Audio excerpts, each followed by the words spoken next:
આકાશવાણી અમદાવાદ વડોદરા પ્રાદેશિક સમાચાર રીટા દવે વાંચે છે. સૌપ્રથમ મુખ્ય સમાચાર. રાજ્યસભાની ચૂંટણીમાં ગુજરાતમાં ભાજપના 4 ઉમેદવાર બિનહરીફ વિજેતા જાહેર થયા. ગાંધીનગરના ખોરજ ખાતે અત્યાધુનિક અવકાશ ઉત્પાદન પાર્ક વિકસાવાશે. દેશના પ્રથમ સ્વદેશી લશ્કરી પરિવહન વિમાન C-295એ વડોદરા ખાતેથી ઉડાન ભરી. આગામી 7 દિવસ દક્ષિણ ગુજરાતમાં વરસાદની આગાહી. અને નેશનલ પેરા સ્વિમિંગ સ્પર્ધામાં સાબરકાંઠાના ધર્મસગરે 1 સુવર્ણ સહિત 3 ચંદ્રકો જીત્યા. સમાચાર વિગતવાર. રાજ્યસભાની ચૂંટણીમાં ગુજરાતમાં ભાજપના 4 ઉમેદવાર બિનહરીફ વિજેતા થયા છે. કેન્દ્રીય ચૂંટણી પંચે જાહેર કરેલી આ ચૂંટણીમાં ઉમેદવારી પત્રો ભરવાની છેલ્લી તારીખ 8 જૂન હતી, જેમાં માત્ર ભાજપના 4 ઉમેદવારોએ ઉમેદવારી નોંધાવી હતી.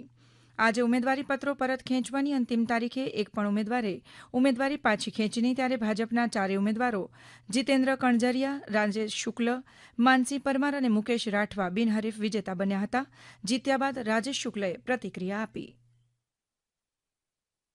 અમને જ્યારે આ તક મળી છે, તક આપવા બદલ રાષ્ટ્રીય નેતૃત્વ, રાષ્ટ્રીય અધ્યક્ષ શ્રી નીતિન રવીનજી, શ્રી નરેન્દ્રભાઈ, આદરણીય ગૃહમંત્રી શ્રી અમિતભાઈ સાહેબ, મુખ્યમંત્રી શ્રી ભૂપેન્દ્રભાઈ, પ્રદેશ અધ્યક્ષ શ્રી જગદીશભાઈ વિશ્વકર્મા, નાયબ મુખ્યમંત્રી શ્રી હર્ષભાઈ સંઘવી, આદરણીય સંગઠન મંત્રી શ્રી રત્નાકરજી, તેઓ શ્રીનો હૃદયપૂર્વક આભાર માનીએ છીએ. આજે વિજેતા થયેલા 4 ઉમેદવારો રાજ્યસભામાં રામ મોકરિયા, નરહરી અમીન, રમીલાબેન બારા અને શક્તિસિંહ ગોહિલનું સ્થાન લેશે. કેન્દ્રમાં નરેન્દ્ર મોદી સરકારને 12 વર્ષ પૂર્ણ થતાં રાજ્યભરમાં વિવિધ કાર્યક્રમો યોજાઈ રહ્યા છે. ત્યારે કેન્દ્રીય રાજ્યમંત્રી નીમુબેન બાંભણિયાએ ભાવનગર પશ્ચિમ વિધાનસભા વિસ્તારમાં વ્યાપક જનસંપર્ક પ્રવાસ યોજ્યો. આ અભિયાન અંતર્ગત તેમણે પ્રજાજનો સાથે સીધો સંવાદ સાધ્યો તેમજ સરકારની જનકલ્યાણકારી યોજનાઓ અંગે માહિતી આપી.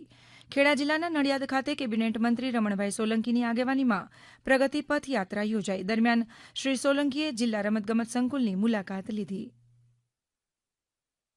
એકંદરે જે મોદી સાહેબના શાસન દરમિયાન જ્યાં નડિયાદ ખેડા જિલ્લાને જે મળેલી ભેટ છે, એને બધા જ સ્થાનોનો આજે એની મુલાકાત લેવાનો અવસર મળ્યો. આવો આપણે પણ જે મોદી સાહેબ જે એમના કાર્યકાળમાં કરેલા કાર્યો વધારે કેવી રીતે આગળ લઈ શકાય, એમાંથી પ્રેરણા લઈ સમાજ જીવનના કાર્યો હોય કે યુવાનોને રોજગારી આપવાના કાર્યો હોય, યુવાનોને પ્રેરણા આપવાના કાર્યો હોય કે આ વિસ્તારને જે ભવિષ્યમાં કાયા પલટ થવાની છે, આ બધા જ કામો થકી આ બધાની મુલાકાત લઈ અને એનો પણ અમને અવસર મળે છે.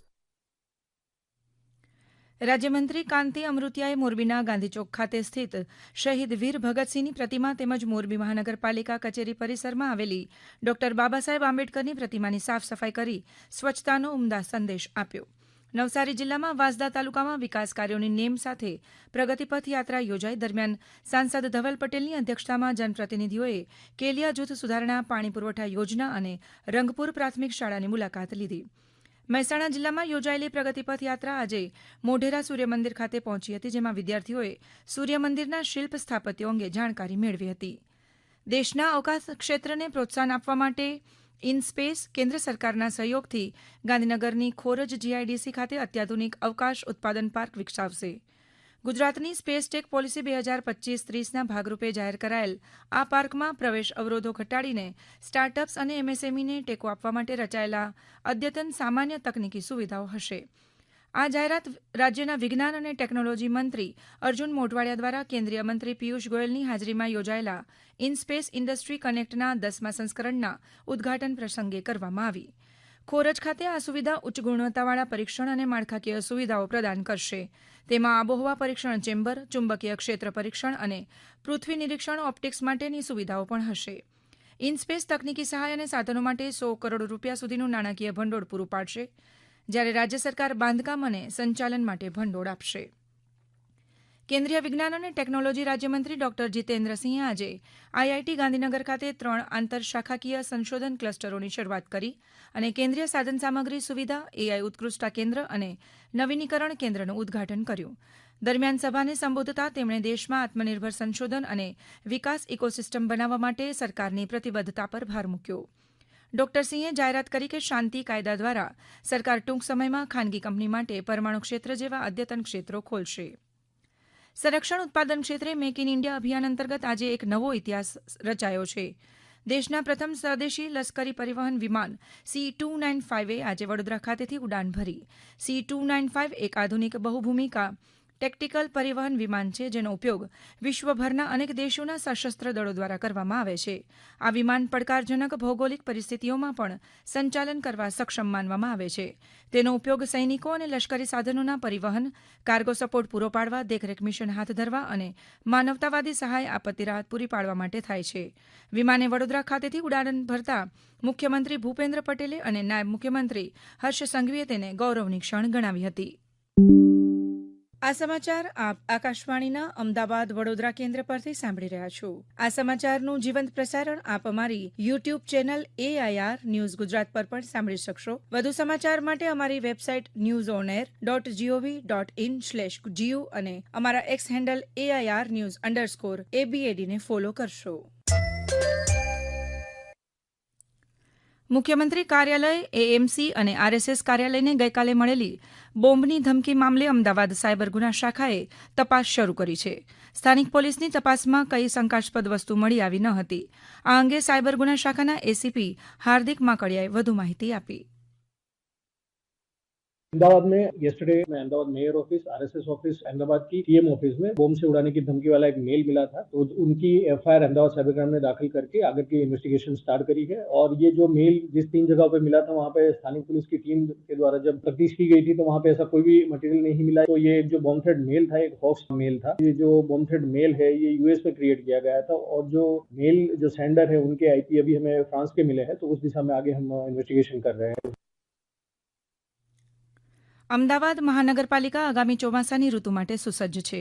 શહેરમાં વરસાદ સંબંધિત કોઈપણ પ્રકારની આકસ્મિક પરિસ્થિતિ, પાણી ભરાવાની સ્થિતિ, વૃક્ષ પડવાની ઘટના, ડ્રેનેજ સમસ્યા વગેરે જેવી સમસ્યાઓ અંગે તાત્કાલિક પ્રતિસાદ મળી રહે તે માટે અમદાવાદના મેયર હિતેશ બારોટ તથા અમદાવાદ મ્યુનિસિપલ કોર્પોરેશનના કમિશનર બંછાનિધિ પાનીના માર્ગદર્શન હેઠળ 24 કલાક કાર્યરત રહે તેવી વિશેષ કંટ્રોલ રૂમ વ્યવસ્થા કાર્યરત કરવામાં આવી છે.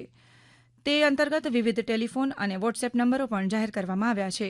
નાગરિકો 90 990 10 718 અથવા 90 990 35 920 તેમજ 79 26 58 25 20 અને 79 26 58 25 30 નંબર પર સંપર્ક કરી શકે છે. ઉપરાંત 99 783 55 303 આ નંબર પર વોટ્સએપ મારફતે પણ ફરિયાદ નોંધાવી શકશે અથવા માહિતી મેળવી શકશે. અમરેલીના લાલાવદરમાં 3 કરોડ રૂપિયાથી વધુના વિકાસ કાર્યોનું ઉર્જા અને કાયદા રાજ્યમંત્રી કૌશિક વેકરિયાના હસ્તે ખાતમુહૂર્ત કરાયું. પોલીસ હેડક્વાર્ટરમાં નિર્માણ પામનાર અત્યાધુનિક સ્પોર્ટ્સ સંકુલમાં આધુનિક ક્રિકેટ મેદાન, indoor badminton court, pickleball court, tennis court વગેરે જેવા આધુનિક સુવિધાઓને વિકસાવવામાં આવશે. આ પ્રસંગે રાજ્યમંત્રી શ્રી વેકરિયાએ જણાવ્યું કે રમતગમત એ જીવનનો અભિન્ન ભાગ છે અને તે માટે અમરેલીના યુવાનોને રાજ્યકક્ષાની સુવિધાઓ ઉપલબ્ધ કરાવવામાં આવશે. આગામી 7 દિવસ દક્ષિણ ગુજરાતમાં વરસાદની આગાહી છે. સાથે સૌરાષ્ટ્રના દરિયાકાંઠાના જિલ્લામાં પણ વરસાદી ઝાપટા પડવાની શક્યતા છે. હવામાન વિભાગના જણાવ્યા મુજબ અમદાવાદ સહિત રાજ્યના કેટલાક ભાગોમાં હજુ પણ ગરમી યથાવત રહેવાની સંભાવના છે. હવામાન વિભાગના નિયામક ડોક્ટર A.K. દાસે જણાવ્યું હતું કે અમદાવાદ રાજ્યનું સૌથી વધુ 42.8 ડિગ્રી સેલ્સિયસ તાપમાન નોંધાયું છે. બેંગ્લોરમાં યોજાયેલી નેશનલ પેરા સ્વિમિંગ સ્પર્ધામાં સાબરકાંઠાના ધર્મસગરે 1 સુવર્ણ સહિત 3 ચંદ્રકો જીત્યા છે. હિંમતનગરના પ્રતાપગઢ ગામના આ તરવૈયાએ રાષ્ટ્રીય કક્ષાએ ચંદ્રકની હેટ્રિક સર્જી રાજ્યનું ગૌરવ વધાર્યું છે. સબ જુનિયરની એસેટ કેટેગરીમાં તેણે 100 મીટર ફ્રી સ્ટાઇલ સ્પર્ધામાં માત્ર 1 મિનિટ અને 55.56 સેકન્ડના શ્રેષ્ઠ સમય સાથે સુવર્ણ પદક જીતી દેશમાં પ્રથમ સ્થાન પ્રાપ્ત કર્યું. આ ઉપરાંત 50 મીટર ફ્રી સ્ટાઇલ સ્પર્ધાને 54.07 સેકન્ડમાં પૂર્ણ કરી રજત ચંદ્રક હાંસલ કર્યો. 50 મીટર બ્રેક સ્ટ્રોકમાં પણ તેણે 1 મિનિટ અને 2.78 સેકન્ડ ના સમય સાથે વધુ એક રજત ચંદ્રક જીત્યો હતો. અંતમાં મુખ્ય સમાચાર ફરી એકવાર.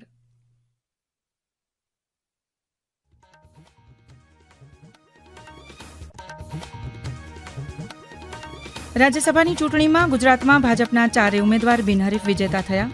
ગાંધીનગરના ખોરજ ખાતે અત્યાધુનિક અવકાશ ઉત્પાદન પાર્ક વિકસાવાશે. દેશના પ્રથમ સ્વદેશી લશ્કરી પરિવહન વિમાન C-295એ વડોદરા ખાતેથી ઉડાન ભરી. આગામી 7 દિવસ દક્ષિણ ગુજરાતમાં વરસાદની આગાહી અને નેશનલ પેરા સ્વિમિંગ સ્પર્ધામાં સાબરકાંઠાના ધર્મસગરે 1 સુવર્ણ સહિત 3 ચંદ્રકો જીત્યા. આ સાથે જ આકાશવાણીના અમદાવાદ વડોદરા કેન્દ્ર પરથી પ્રાદેશિક સમાચાર પૂરા થયા. હવે પછી આપ રાત્રિના 7:50 રાષ્ટ્રીય સમાચાર સાંભળશો. નમસ્કાર.